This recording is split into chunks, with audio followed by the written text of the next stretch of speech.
Hello and नमस्कार दोस्तों, कैसे हैं आप सभी। आई होप आप सभी बढ़िया होंगे और बढ़िया से अपनी पढ़ाई कर रहे होंगे। फ्रेंड्स, आज का टॉपिक है ब्राह्मणोत्तर साहित्य। ब्राह्मणोत्तर साहित्य के बारे में हम लोग चर्चा करेंगे। वी विल डिस्कस अबाउट ब्राह्मणोत्तर साहित्य, जिसके अंतर्गत हम बौद्ध धर्म एवं जैन धर्म के अंतर्गत लिखे गए साहित्य व ग्रंथ के बारे में देखेंगे, उनके बारे में चर्चा करेंगे। फ्रेंड्स, जो लोग नए हैं उन्हें मैं बता दूं, हम लोग इतिहास पढ़ रहे हैं, जिसके अंतर्गत हमने प्राचीन भारतीय इतिहास के जो स्रोत हैं, उन्हें जानने के जो स्रोत हैं उसके बारे में हम लोग चर्चा कर रहे हैं, उसके बारे में हम लोग डिस्कस कर रहे हैं यहाँ पे। जिसके अंतर्गत हमने धार्मिक ग्रंथ देखा है। धार्मिक ग्रंथ को दो भागों में विभाजित करते हुए, दो भागों में डिवाइड करते हुए हम लोग पढ़ रहे हैं। तो वे दो भाग है ब्राह्मण ग्रंथ और ब्राह्मणोत्तर ग्रंथ या ब्राह्मणोत्तर साहित्य। तो हमने ब्राह्मण ग्रंथ खत्म कर दिया है, जिसके अंतर्गत हमने वेद, पुराण, उपनिषद वगैरह ये सब कुछ देखा। और अब हम ब्राह्मणोत्तर साहित्य को स्टार्ट करने जा रहे हैं। So friends, let's get started. I hope आप सभी रेडी होंगे पढ़ने के लिए। स्टार्ट करते हैं। फ्रेंड्स, स्क्रीन में सबसे पहले आपको सुत्त पिटक, विनय पिटक और अभिधम्म पिटक, तीन पिटकों के नाम दिख रहे होंगे। फ्रेंड्स, चूंकि हम बौद्ध धर्म के बारे में अभी पढ़ रहे हैं, तो ये बौद्ध धर्म के त्रिपिटक हैं। ये बौद्ध साहित्य के अंतर्गत लिखे गए त्रिपिटक हैं, जो कि पाली भाषा में लिखे गए हैं। इसमें कौन सी भाषा का यूज़ किया गया है? तो इसमें पाली भाषा का यूज़ किया गया है। फ्रेंड्स, पाली भाषा में ये तीनों पिटक लिखे गए हैं, जिन्हें कि क्या कहा जाता है? इन्हें त्रिपिटक कहा जाता है, त्रिपिटक कहा जाता है। तो आप क्या लिखेंगे नोट्स में? आप लिखेंगे कि बौद्ध साहित्य के अंतर्गत ये तीन पिटक आते हैं, जिन्हें बौद्ध साहित्य के त्रिपिटक कहा जाता है, और यह पाली भाषा में रचित हैं। फ्रेंड्स, अब हम देख लेते हैं कि सुत्त पिटक क्या है, विनय पिटक क्या है, अभिधम्म पिटक क्या है। तो सबसे पहले हम सुत्त पिटक की बात करें यदि, तो सुत्त पिटक बुद्ध के धार्मिक विचार व वचनों का संग्रह है। किनका संग्रह है? धार्मिक विचारों व वचनों का संग्रह है ना। चूंकि बौद्ध धर्म से रिलेटेड है, इसलिए बुद्ध के धार्मिक विचार व वचन होंगे, वचनों का संग्रह है ये। और इसकी सेकंड यदि स्पेशलिटीज़ देख लें या फिर सेकंड विशेषता देख लें, तो सुत्त पिटक को बौद्ध धर्म का इनसाइक्लोपीडिया कहा जाता है। क्या कहा जाता है फ्रेंड्स? यदि क्वेश्चन आता है कि बौद्ध धर्म का इनसाइक्लोपीडिया किसे कहा जाता है, तो बौद्ध धर्म का इनसाइक्लोपीडिया सुत्त पिटक को कहा जाता है। सुत्त पिटक को बौद्ध धर्म का क्या कहा जाता है? इनसाइक्लोपीडिया कहा जाता है। ये सेकंड हो गई विशेषता। और एक थर्ड इसकी है कि इसके अंतर्गत लिखा गया जो अंगुत्तर निकाय है, अंगुत्तर निकाय बौद्ध धर्म के सुत्त पिटक के अंतर्गत लिखा गया है। फ्रेंड्स, पहली बात तो आपको ये पता होना चाहिए कि अंगुत्तर निकाय किस धर्म के अंतर्गत आता है, तो बौद्ध धर्म के अंतर्गत आता है। और कहाँ लिखा गया है? तो बौद्ध धर्म के अंतर्गत आने वाले सुत्त पिटक में अंगुत्तर निकाय के बारे में चर्चा की गई है। अंगुत्तर निकाय के बारे में चर्चा की गई है। और इस अंगुत्तर निकाय में क्या लिखा हुआ है? तो इस अंगुत्तर निकाय में 16 महाजनपद जो हैं उनका उल्लेख किया गया है। आगे हम देखेंगे फ्रेंड्स कि 16 महाजनपद क्या है। तो आप लोग अभी अभी देख लीजिए कि 16 महाजनपदों के बारे में वर्णन किया गया है। ये पूछा जाता है फ्रेंड्स कि 16 महाजनपदों के बारे में किसमें वर्णन मिलता है। तो 16 महाजनपदों के बारे में अंगुत्तर निकाय में हमें वर्णन मिलता है। और ये अंगुत्तर निकाय किसके अंतर्गत आता है? तो बौद्ध धर्म या बौद्ध धर्म का जो साहित्य है या त्रिपिटक है, सुत्त पिटक, उसके अंतर्गत आता है अंगुत्तर निकाय। तो ये तीन विशेषताएं हो गई आपके सुत्त पिटक की। अब हम देख लेते हैं विनय पिटक में क्या क्या लिखा हुआ है। तो विनय पिटक की यदि हम बात करें, तो बौद्ध संघ के नियमों तथा भिक्षु एवं भिक्षुणियाँ जो होती थी, उनका दैनिक जीवन कैसा है, दैनिक जीवन में क्या क्या नियम होंगे, कैसे आचार विचार होंगे, इसके बारे में उल्लेख किया गया है विनय पिटक में। सो फ्रेंड्स, लिखने की जरूरत नहीं होगी, आप लोग जैसा मैं बोल रही हूँ वैसा नोट डाउन कर लीजिए। विनय पिटक लिखिए और उसके आगे लिखिए बौद्ध संघ के नियमों तथा भिक्षु व भिक्षुणियों,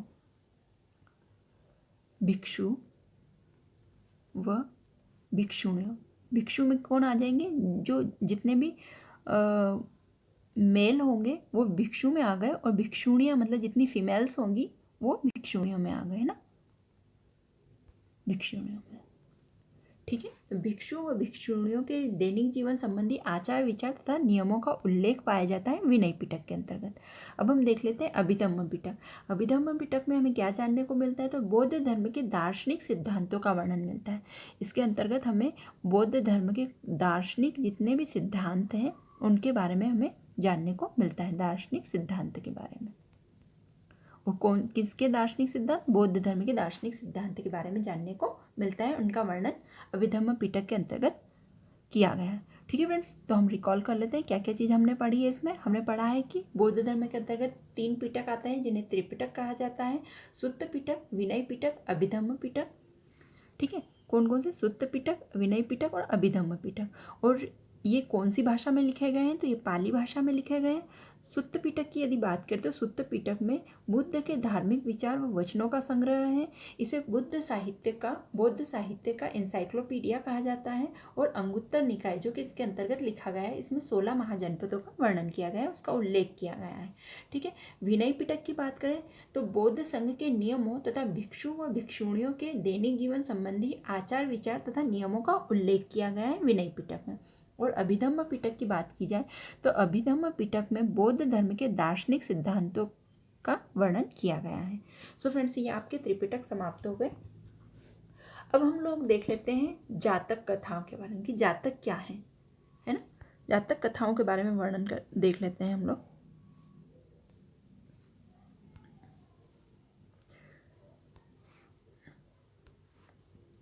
तो जातक कथाएं क्या है? जातक कथा मैं लिख लेती हूँ जातक।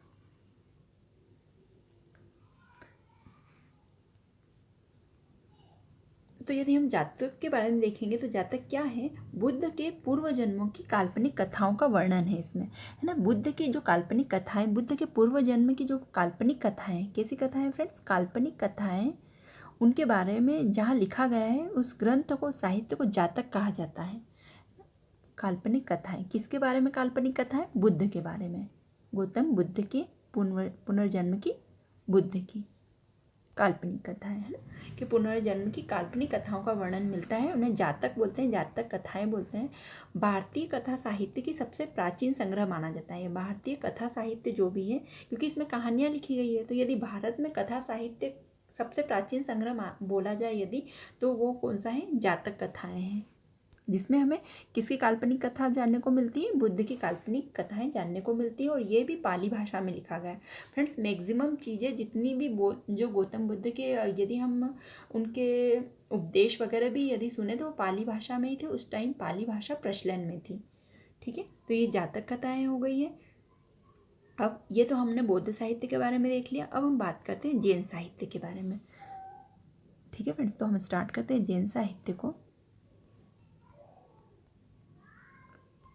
जैन साहित्य में ज़्यादा हम चर्चा नहीं करेंगे फ्रेंड्स। हम लोग बौद्ध और जैन धर्म के बारे में, जब धर्मों के बारे में चर्चा करेंगे उसमें हम डिटेल से पढ़ेंगे और ये सारी चीज़ें भी फिर से रिकॉल होगी। अभी हम इसे केवल इस परिप्रेक्ष्य में पढ़ लेते हैं, स्रोतों के परिप्रेक्ष्य में पढ़ लेते हैं। ठीक है, तो जैन साहित्य को आगम कहा जाता है। अच्छा, जैन साहित्य को क्या कहा जाता है? तो जैन साहित्य को आगम कहा जाता है, आगम कहा जाता है। इसके अंतर्गत जितने भी साहित्य लिखे जाते हैं उन्हें आगम कहा जाता है। और ये किस में लिखे गए हैं, किस भाषा में लिखे गए? तो प्राकृत भाषा में। जब जैन धर्म था उस टाइम पे प्राकृत भाषा प्रचलित थी, इसलिए महावीर जी के और इनके उपदेश हमें प्राकृत भाषा में मिलते हैं। जैन धर्म के प्रारंभिक इतिहास को, यदि जैन धर्म की शुरुआत से हम इतिहास को देखते हैं तो किसमें देखने को मिलता है? हमें कल्पसूत्र से ज्ञात होता है। कल्पसूत्र में इसके बारे में वर्णन किया गया है। किसमें किया गया है? कल्पसूत्र में वर्णन किया गया है। तो आप क्या लिखेंगे?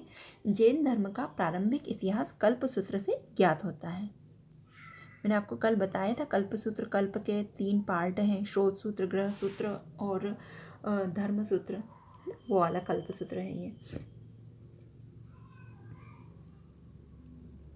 एक और है इसके अंतर्गत भगवती सूत्र। तो भगवती सूत्र में हमें महावीर के जीवन कृत्यों तथा अन्य समकालिकों के साथ उनके कैसे संबंध थे उसके बारे में जानने को मिलता है। तो आप लिख लीजिए भगवती सूत्र, हेडिंग डाल लीजिए इसमें छोटा सा, और उसमें लिखिए महावीर के जीवन कर्तव्य व अन्य लोगों के साथ, उनके समकालिकों के साथ उनके कैसे संबंध थे उसके बारे में वर्णन है भगवती सूत्र में। सो फ्रेंड्स, जैन साहित्य में बस इतना ही है।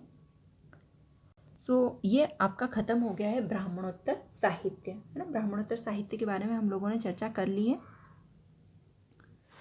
सो अब अगला टॉपिक हमारा रहेगा लौकिक साहित्य से रिलेटेड। उसमें हम लोग देख लेंगे जितने भी लौकिक ऐतिहासिक जितनी भी रचनाएं हैं, जीवनियाँ वगैरह, वो सब पढ़ लेंगे फ्रेंड्स। उसके बाद में बस हमें प्रागैतिहासिक काल, आद्य ऐतिहासिक, इन चीज़ों को समझना है। फिर सिंधु सभ्यता वगैरह हम स्टार्ट कर देंगे, जो कि काफ़ी इंपॉर्टेंट हो जाता है। प्राचीन इतिहास का पार्ट, उन चीज़ों को हमें बहुत अच्छे से समझना है।